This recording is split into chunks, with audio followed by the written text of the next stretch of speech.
दोस्तों, लोकतंत्र का असली मालिक कौन है सबको पता है। जनता तो क्या, आज सरकार और चुनाव आयोग ज्ञानेश कुमार मिलकर जनता मालिक को अब गुलाम यानी नौकर बनाना चाहते हैं। क्योंकि महाराष्ट्र और बिहार से लेकर अब बंगाल तक जिस तरीके से लोगों के नाम काटे गए, उससे तो यही लगता है कि धीरे धीरे लोगों के वोट देने का अधिकार यानी अपना नौकर चुनने का अधिकार छीना जा रहा है।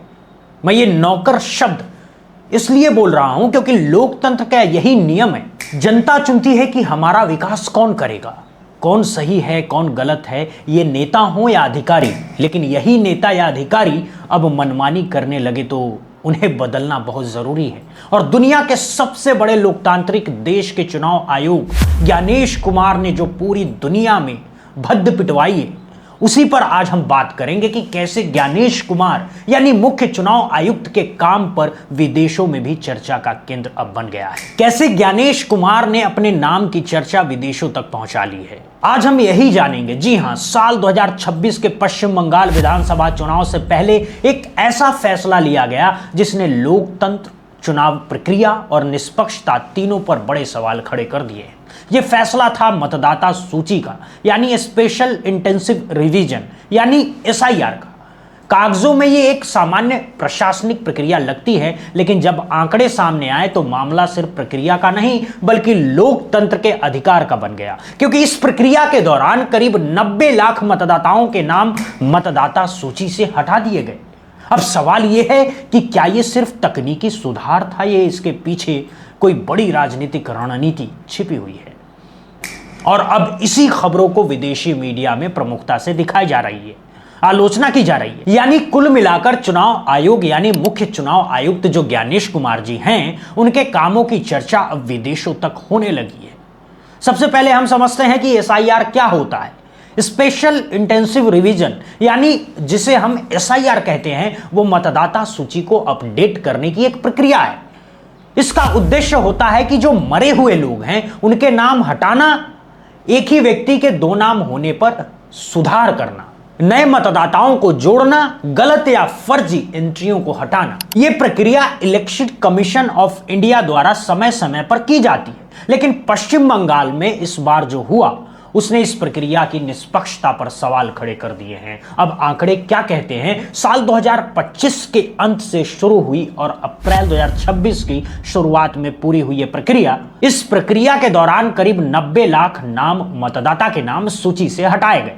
मतदाताओं की संख्या 7.66 करोड़ से हटकर 6.75 करोड़ रह गए, यानी लगभग 12% की कमी आई। अब आप खुद सोचिए, किसी भी राज्य की मतदाता सूची से एक साथ 12% लोगों का नाम हट जाना यानी 90 लाख लोगों का नाम हट जाना, क्या यह छोटी घटना लगती है? जिसका सीधा असर चुनाव परिणाम पर पड़ सकता है। रिपोर्ट क्या कहती है? अंतर्राष्ट्रीय मीडिया संस्थान जो अल जजीरा की एक रिपोर्ट में दावा किया गया है कि 90 लाख से अधिक मतदाताओं को उनके मतदान अधिकार से वंचित कर दिया गया है। रिपोर्ट में यह भी कहा गया है कि इस प्रक्रिया का असर एक खास समुदाय पर ज्यादा पड़ा है। अब सबसे बड़ा आरोप क्या है? एक समुदाय को निशाना बनाया गया। रिपोर्ट के मुताबिक मुस्लिम समुदाय जो राज्य की आबादी का करीब 27% हिस्सा है, हटाए गए नामों के करीब 34% तक शामिल था। यानी उनकी जो जिम्मेदारी है वो जनसंख्या से ज्यादा रही। यही वो पॉइंट है जहां से पक्षपात का आरोप शुरू होता है। रिपोर्ट में यह भी बताया गया है कि किन जिलों में सबसे ज्यादा असर पड़ा है। कुछ खास जिले हैं, कुछ खास क्षेत्र हैं जिनकी स्थिति और गंभीर बताई गई है, जैसे मुर्शिदाबाद, मालदा, उत्तर 24 परगना, नंदीग्राम और भवानीपुर। इन इलाकों में कुछ रिपोर्ट्स के अनुसार हटाए गए नामों में 40% से लेकर 95% तक मुस्लिम समुदाय के लोगों के थे। यानी जो नाम हटाए गए उसमें 40 से लेकर 95% तक लोग मुस्लिम समुदाय के थे। अब अगर ये आंकड़े सही हैं तो यह सिर्फ प्रशासनिक गलती नहीं बल्कि एक गंभीर लोकतांत्रिक मुद्दा बन सकता है। आपको बता दें कि इसी को लेकर के अब ज्ञानेश कुमार जो कि हमारे मुख्य चुनाव आयुक्त हैं, उनके कामों की जो चर्चा है अब वो विदेशों तक पहुंच चुकी है। एक और न्यूज एजेंसी है निकाई फोरम, जो कि टोक्यो की न्यूज एजेंसी है, उसमें भी इस खबर को छापी गई है जिसमें हेडलाइन लिखा गया है कि पश्चिम बंगाल चुनाव से कुछ सप्ताह पहले भारत में 90 लाख मतदाताओं यानी कुल मतदाताओं के 10% ने मतदान करना बंद कर दिया। आगे लिखा गया कि इस हेडलाइन के नीचे लिखा गया कि डाटा डिलीट करने से चुनावी प्रक्रियाओं और डाटा की सत्यता पर सवाल उठने लगे। अब सवाल उठने लगे कि क्या वैध डॉक्यूमेंट्स होने के बावजूद नाम हटे। सबसे चिंताजनक आरोप यही है कि कई लोगों के पास वैध डॉक्यूमेंट्स थे, यानी दस्तावेज थे उनके पास, फिर भी उनका नाम मतदाता सूची से हटा दिया गया। जिनके नाम हटाए गए उसमें शामिल थे, जो लोग शामिल थे, लंबे समय से रहने वाले परिवार, सरकारी कर्मचारी, सेवानिवृत्त सैनिक, बुजुर्ग नागरिक। अब सवाल यह है कि अगर अवैध दस्तावेज होने के बावजूद नाम हटाए गए हैं तो प्रक्रिया में कहीं ना कहीं गंभीर खामी जरूर रही होगी। क्या यह जल्दीबाजी में किया गया फैसला था?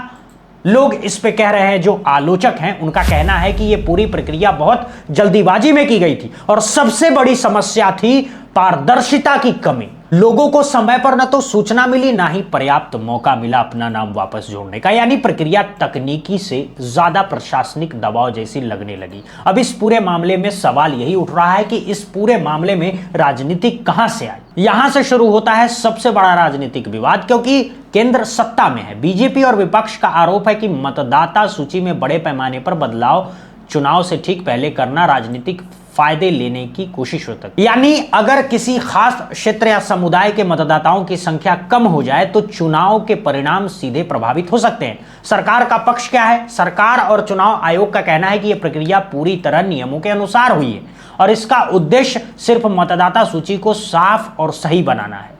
उनका दावा है कि कोई भी नाम बिना कारण नहीं हटाया गया है और जिनका नाम हटाया गया है उन्हें अपील करने का मौका दिया गया है। यानी सरकार इसे सामान्य यानी नॉर्मल प्रशासनिक प्रक्रिया बता रही है। लेकिन जनता के मन में सवाल क्यों है? क्योंकि सिर्फ ये संख्या का एक मामला नहीं है, ये अधिकार का मामला है। भारत में वोट देना एक मौलिक लोकतांत्रिक अधिकार माना जाता है और अभी इसी अधिकार को लेकर के विदेशी मीडिया खबर छाप रही है। लोग बता रहे हैं कि भारत देश में किस तरह से लोगों के नाम, यानी 9 मिलियन लोगों के नाम काटे गए, यानी 90 लाख लोगों के नाम काट दिए गए सिर्फ पश्चिम बंगाल चुनाव के तहत में। और यह बात अब चर्चा का केंद्र बना हुआ है। लोग सोशल मीडिया पे वीडियो शेयर कर रहे हैं, लोग रिपोर्ट शेयर करके पूछ रहे हैं कि आखिर निष्पक्षता कहां है। लोग सवाल कर रहे हैं कि आखिर निष्पक्षता पे सवाल क्यों ना उठाया जाए। नेता विपक्ष राहुल गांधी से लेकर तमाम जो विपक्ष के नेता हैं वो लगातार कहते रहे हैं कि जो चुनाव आयोग है, यानी जो ज्ञानेश कुमार जी हैं, वो बीजेपी के लिए काम करते हैं।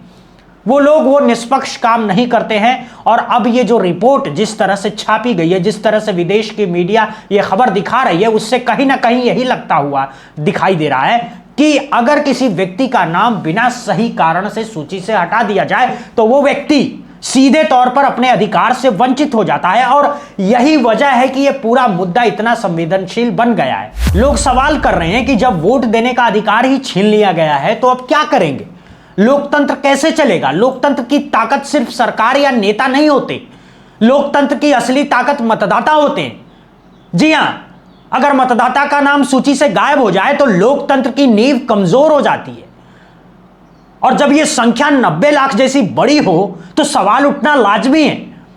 पश्चिम बंगाल में स्पेशल इंटेंसिव रिवीजन यानी एसआईआर प्रशासनिक प्रक्रिया जरूरी थी, लेकिन उसके परिणाम राजनीतिक और सामाजिक दोनों स्तर पर गंभीर बहस का विषय बन गया है। एक तरफ सरकार और चुनाव आयोग इसे नॉर्मल सुधार बता रही है, यानी सामान्य सुधार बता रहे हैं, और दूसरी तरफ जो आलोचक हैं, जो लोग हैं, वो कह रहे हैं कि लोकतांत्रिक अधिकारों पर संभवित चोट मारा जा रहा है। सच्चाई क्या है ये जांच और समय दोनों बताएंगे, लेकिन फिलहाल एक बात साफ है, मतदाता सूची में 90 लाख नाम हटाना सिर्फ एक आंकड़ा नहीं बल्कि लोकतंत्र के लिए एक बड़ा सवाल भी है। आपको क्या लगता है? जिस तरह से ज्ञानेश कुमार जी के नामों की चर्चा अब विदेशी अखबारों में भी होने लगे हैं, विदेशों तक पहुंच गए हैं, उनके काम की जो चर्चा है वो विदेश तक पहुंच गया है, उस पर आपकी क्या राय है? अपनी राय हमें कमेंट में जरूर बताइएगा। बहुत बहुत धन्यवाद, बहुत बहुत शुक्रिया दोस्तों।